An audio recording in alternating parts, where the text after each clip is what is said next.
বিসমিল্লাহিররহমানিররহিম। প্রিয় মুসলিম ভাইরা, প্রিয় মুমিন মুসলমান ভাইরা, আল্লাহর হুকুম যেমন আমরা নামাজ পড়লাম,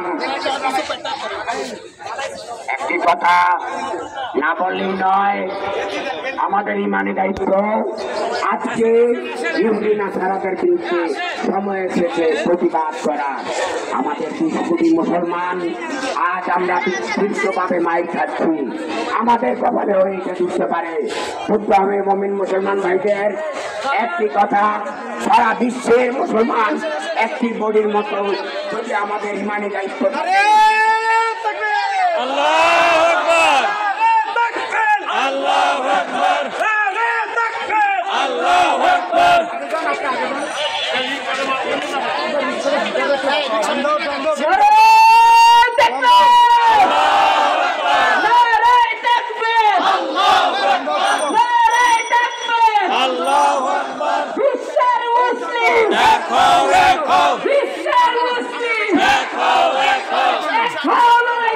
বিশ্বের মুসলিম